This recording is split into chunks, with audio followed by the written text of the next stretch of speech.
जय जिनेन्द्र साहब। सब्जेक्ट है कर्म, कर्मफल परिणाम पर प्रश्नोत्तर, क्वेश्चन आंसर, सवाल जवाब, जिज्ञासा समाधान, एक ही बात है। इसके पहले के जो वीडियो मैंने बनाए हैं उसमें मैंने कहा था कि एक भाई का प्रश्न है, तो उसी पर वो सारे वीडियो बने थे 3-4। तो वो भाई नहीं बहन है, क्षमा करना मुझे क्योंकि मुझे पता नहीं था। आपने जो प्रश्न भेजा उसमें नाम नीचे नहीं था, इसलिए पता नहीं था, इसलिए मैंने भाई कह दिया।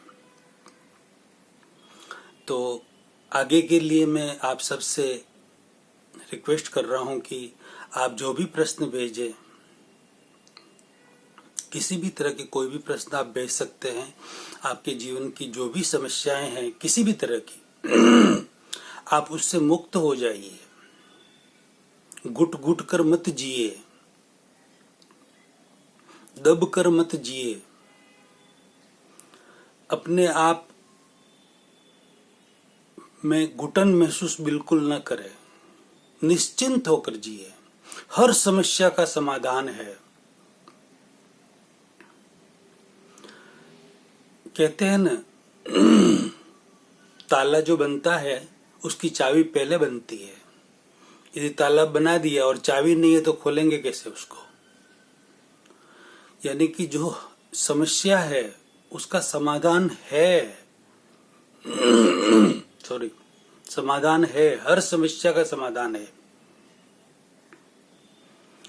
तो निश्चिंत होकर जिए। आप निश्चिंत होकर कोई भी प्रश्न, कोई भी, आप सबसे, सब भाई बहनों से मैं तो रिक्वेस्ट करता हूं कि आप अपने कुटुंब के, पारिवारिक, सामाजिक, धार्मिक और आध्यात्मिक कोई भी प्रश्न कर सकते हैं। मैं एक पूर्ण रूप से आध्यात्मिक व्यक्ति हूं। मैं मेरे अनुसार उसके उत्तर दूंगा। और मेरी तो ये भावना है स्व और पर कल्याण की कि आपको इस जीवन में भी सुख और शांति मिले हर तरह से। आप चिंता मुक्त, तनाव मुक्त, डर भय मुक्त जीवन जी सके, यही भावना है और कोई भावना नहीं है। तो जो प्रश्न बहन ने भेजे थे उसका तो उत्तर पीछे के वीडियो में दे चुका हूं। उसके बाद उन्हीं बहन का और प्रश्न आए हैं, तो प्रश्न ले लेते हैं।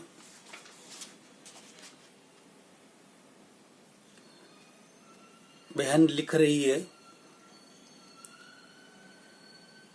आत्मज्ञान के बाद संसार के सारे कार्य करते हैं क्या? मेरे ऊपर प्रश्न है कि आपको 25 साल हो गए हैं आत्मज्ञान लिए हुए, आत्मज्ञान हुए, उसके बाद भी आप संसार के सारे कार्य करते हैं क्या? तो इसका उत्तर है कि हाँ, संसार के सारे कार्य में ये मैं 3 जगह सेट होता है। आत्मज्ञान के बाद मैं 3 जगह सेट होता है। एक तो फिजिकल बॉडी पर, एक अंतःकरण पर। अंतःकरण यानी कि अंतःकरण, अंतस्करण भी कह सकते हैं उसको, आप अंतरात्मा भी कह सकते हैं, प्रतिष्ठित आत्मा भी कह सकते हैं, व्यवहार आत्मा भी कह सकते हैं, मिश्र चेतन भी कह सकते हैं, पावर चेतन भी कह सकते हैं, मन वचन काया की 3 भरी हुई बैटरियां भी कह सकते हैं, जो पूर्व भाव से हम भर कर लाए हैं।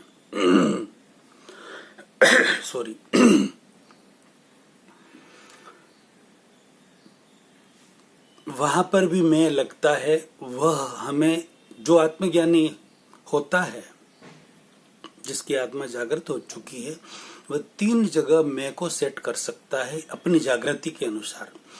और लगभग सब व्यक्ति संसार में, लगभग, अपवाद तो होता ही है हर जगह, लगभग सब व्यक्ति सिर्फ मैं को ही समझते हैं। सब कुछ एक ही मैं होता है उनके पास। जैसे मेरा नाम अशोक है या और किसी का कोई भी नाम हो, भाई का, बहन का, वो अपने नाम के अनुसार ही सारा कार्य संसार में करते रहते हैं। मेरे लिए वैसा नहीं है, बस यही फर्क है। ये फिजिकल जो बॉडी है जो कार्य करती है, उसमें भी मैं का उपयोग होता है जागृति के अनुसार। फिर अंतःकरण जो है, उसके अंदर मन, बुद्धि, चित्त, अहंकार, हमारी व्यवहारिक आत्मा, प्रतिष्ठित आत्मा, सब आ गए, मिश्र चेतन, और स्थूल शरीर, सूक्ष्म शरीर और अति सूक्ष्म शरीर, कार्बन शरीर और तेजस शरीर, इलेक्ट्रिकल बॉडी और कोजल बॉडी भी उसी के अंदर है। तो वहां पर भी मैं खुद कहाँ हूं, उसके लिए भी अलग से मैं उपयोग किया जाता है। और तीसरा मैं, सिर्फ मैं, प्योर आत्मा, प्योर सोल, प्योर आत्मा, वो तीसरा मैं है। अब मैं क्या कर रहा हूं, मैं का उपयोग मुझे कहाँ करना है, ये मुझे बहुत अच्छी तरह से जागृति रहती है, अच्छी तरह से, आत्मज्ञान के बाद।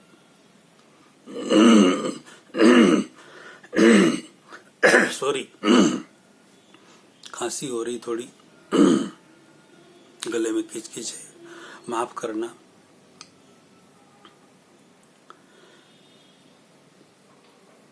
दो तरह की शक्ति होती है, एक अज्ञा शक्ति, अज्ञा, जो संसार में भटकाए रहती है हम सबको, और एक होती है प्रज्ञा शक्ति, जो हमें मुक्ति की ओर, मोक्ष की ओर आगे से आगे बढ़ाती रहती है। आत्मज्ञान के पहले अज्ञा शक्ति ही सबकी काम करती है और संसार में वो भटकाए रखती है। और आत्मज्ञान के बाद प्रज्ञा शक्ति, आत्मा की प्रतिनिधि, प्रकट हो जाती है। प्रज्ञा वह मुक्ति की ओर हमें आगे बढ़ाती रहती है। तो मेरी प्रज्ञा शक्ति, अब मैं जो यहाँ बोल रहा हूं, तो मैं की जागृति है मुझे कि मैं, मुझे कहाँ सेट करना है। तो मेरी प्रज्ञा शक्ति उस समय जागृत हो चुकी थी 25 साल पहले, और अभी वह शक्ति बहुत बहुत बहुत बढ़ चुकी है, जबरदस्त जागृति बढ़ चुकी है। तो सारे कार्य पूर्व भव से, जो स्थूल से लगाकर सूक्ष्म तक जितने भी एविडेंस होते हैं, दिखने वाले या नहीं दिखने वाले भी, वो सारे के सारे हम पूर्व भव से प्रारब्ध रूपी, कर्म रूपी, बीज रूपी लेकर आए हैं, और उसे तो पूरा करना ही है। वो तो रिजल्ट है, क्रिया मानते हैं लोग सारे, उसकी मैंने पीछे डिटेल में चर्चा कर ली है। लेकिन वो क्रिया नहीं है, वो प्रतिक्रिया है। क्रिया तो हम पूर्व भव में करके आए, उसकी प्रतिक्रिया है। तो उस प्रतिक्रिया जब अपने आप होती रहती है, आत्मज्ञान के बाद सहजासहज अवस्था में वह क्रिया होती रहती है, उसके लिए कुछ करना नहीं पड़ता है, अपने आप होती रहती है। जैसे जैसे कर्मों का उदय आता है, वह क्रिया अपने आप होती रहती है। उस क्रिया का अशोक, अब ध्यान देना, अशोक अपने मन से, वचन से, काया से क्या कर रहा है, क्या करवा रहा है और क्या अनुमोदन कर रहा है, उसे देखने और जानने वाला मैं मतलब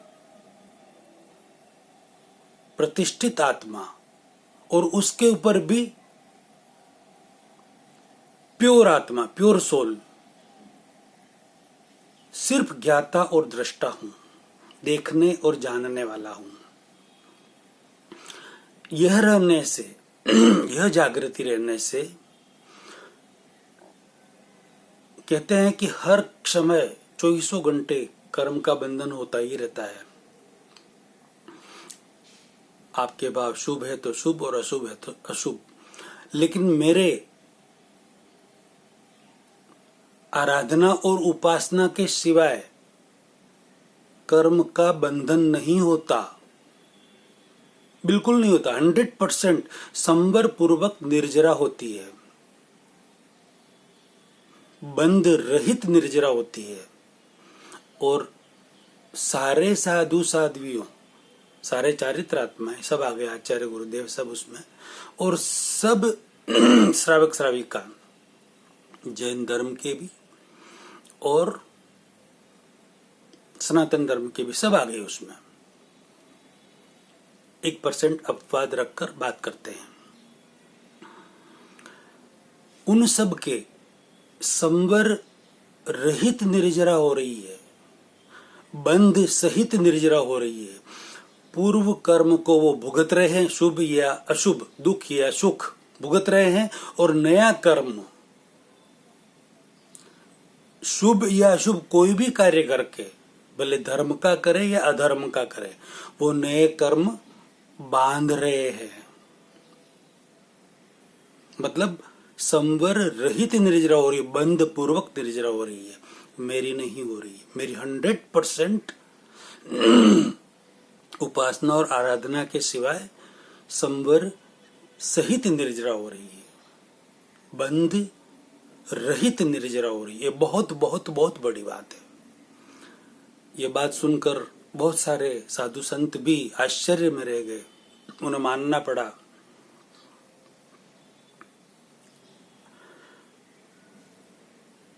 बहुत बड़े बड़े ज्ञानी, ध्यानी, त्यागी, तपस्वी आश्चर्य में रह गए, उन्हें मानना पड़ा कि बात ये सही है। और रियल में हम आज दिन तक यही मानते थे कि हमारे संवर पूर्वक निर्जरा हो रही है, मगर आपने जब बताया तब पता चला कि संवर रहित निर्जरा हो रही है, बंध सहित निर्जरा हो रही है, और आपके संवर पूर्वक निर्जरा हो रही, ये भी हमें पता चला। तो सारी क्रियाएं जो पूर्व भव से लेकर, अरे कर्म लेकर आए हैं, बीज लेकर आए हैं, वो जब जब उदय में आते हैं तो वो क्रिया को सिर्फ मैं, प्रतिष्ठित आत्मा और प्योर आत्मा, मूल चेतन, सिर्फ उस क्रिया में अशोक क्या कर रहा है, क्या करवा रहा है, क्या अनुमोदना कर रहा है, मन से, वचन से और काया से, इतनी जागृति होती है। और ये देखने और जानने की जब क्रिया होती है, आत्मा की क्रिया क्या है? देखना और जानना, ज्ञाता और दृष्टा रहना, ये क्रिया होती, तब कोई कर्मों का बंध नहीं होता, न शुभ का होता है न अशुभ का होता है। आत्मज्ञान के बाद व्यक्ति अध्यात्म में प्रवेश करता है, उसके पहले अध्यात्म में वो प्रवेश कर ही नहीं सकता।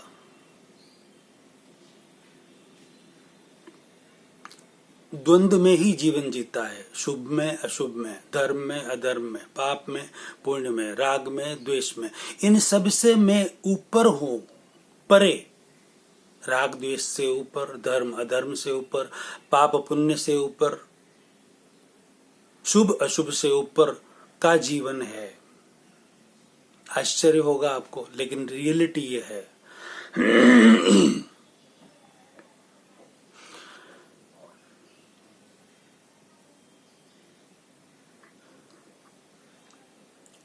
जब से आत्मज्ञान लिया था तब से लगाकर बहुत कुछ वर्षों तक मैं नैष्ठिक ब्रह्मचारी था, मतलब मेरी निष्ठा में ब्रह्मचर्य था। कैसा? भगवान श्री कृष्ण के जैसा निष्ठा में ब्रह्मचर्य, यानी कि मुझे ब्रह्मचर्य का पालन करना है, किसी भी हालत में करना है। और अब्रह्मचर्य से जबरदस्त डर होना चाहिए। अब्रह्मचर्य से तो भगवान तीर्थंकर भी डरे, तो हमें भी डरना चाहिए। वह स्थिति थी। अभी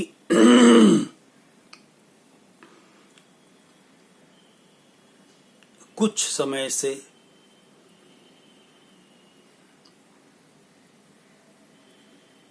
तीन करण तीन योग से शुद्ध पूर्ण अखंड निरंतर ब्रह्मचर्य की पालना हो रही, यानी कि मैं पंच महाव्रत धारी हूं। उससे भी ऊपर की अवस्था है मेरी।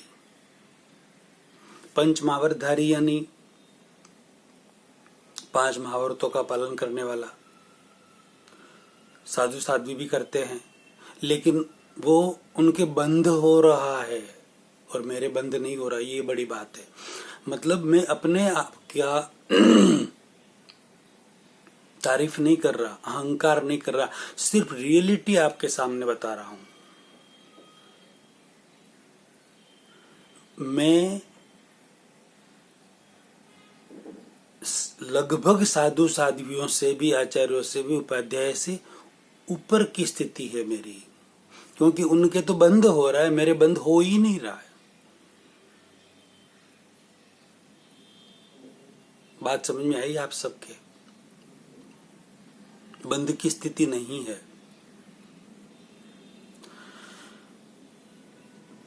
अब आपको प्रश्न होगा कि आराधना तो फिर इसी भव में तो केवल ज्ञान हो ही नहीं सकता, 5वां आ रहा है, कलयुग है, तो मुझे एक भव और लेना है। ऐसा कौन कह सकता है कि एक भव में, सिर्फ एक ही भव में, अगले भव में मैं मुक्त हो जाऊंगा, केवली हो जाऊंगा, सिद्ध बुद्ध, सिद्धालय में स्थान मिल जाएगा, ऐसा कौन कह सकता है? तो ये स्थिति है। और शुक्ल ध्यान का प्रथम चरण आज से 25 साल पहले, शुक्ल ध्यान का प्रथम चरण आज से 25 साल पहले मुझे मिल चुका है। आत्म साक्षात्कार हो चुका है। 100% आत्मा की प्रतीति हो चुकी है। कुछ परसेंट जागृति और कुछ परसेंट अनुभूति। वो हुई थी दूज के चंद्रमा के बराबर, बीज का जो चंद्रमा होता है ना, उसके बराबर। उस समय से लगाकर आज मुझे ऐसा लग रहा है, बढ़ते बढ़ते बढ़ते 7म 8म या 9म का चंद्रमा होगा, 9वीं का चंद्रमा होगा। इतनी जागृति बढ़ चुकी है, इतनी आत्म उज्ज्वलता हो चुकी है, आत्म निर्मलता हो चुकी है। कसायों का मंदीकरण, कम कम, पतले पतले, बहुत पतले, और मैं जितने भी पूर्व कर्म आए वो निकाल होते जा रहे, यानी कि पूर्ण नष्ट होते जा रहे हैं, नए सिरे से बंद नहीं हो रहा। अब आपको आश्चर्य होगा कि भाई एक भव तो और लेना ही है तो सारे कर्मों का बंध यहाँ पर ही पूरा नष्ट हो जाएगा, सारे जो बंध पूर्व भव से लेकर आए हैं। तो अगला भव कैसे मिलेगा? इसीलिए मैंने पहले भी कहा था, पिछले बहुत सारे वीडियो में भी कहा, इसमें भी कह रहा हूं कि मेरी आप सबसे आराधना उपासना अलग है, असाधारण है, और साधना भी असाधारण है। आप सबसे, श्रावक श्राविका और साधु साध्वियों से भी, सबसे। तो साधना तो बताई मैंने आपको कि हर समय अशोक अपने मन वचन का ऐसे क्या कर रहा है, 24 घंटे उसका देखना और जानना, ये हुई साधना। और आराधना मेरी क्या है, उपासना क्या है? आने वाले भाव में पंचमा विदय क्षेत्र में वर्तमान तीर्थंकर श्री सिमंदर स्वामी के चरणों और शरणों में ही जाना है और वहां से मोक्ष जाना है। तो वहां मैं कैसे पहुंचूंगा? कहते हैं जैसा भाव वैसा भव। मेरा भाव है 25 वर्षों से, तो और उसके पहले से भी भाव था कि मुझे जल्दी से जल्दी मोक्ष में जाना है और महाविद्य क्षेत्र में ही जाना है। सिमंदर स्वामी हरिहंस भगवान के हाथों से दीक्षा ग्रहण करके केवल ज्ञान प्राप्त करना है, निर्वाण प्राप्त करना है और मोक्ष में जाना है। तो उन्हीं की भक्ति, उन्हीं में लय रहना, उन्हीं में तन्मय रहना, उन्हीं की गीतिका, उन्हीं का निधिध्यासन, उन्हीं का जप, उन्हीं का ध्यान, उन्हीं का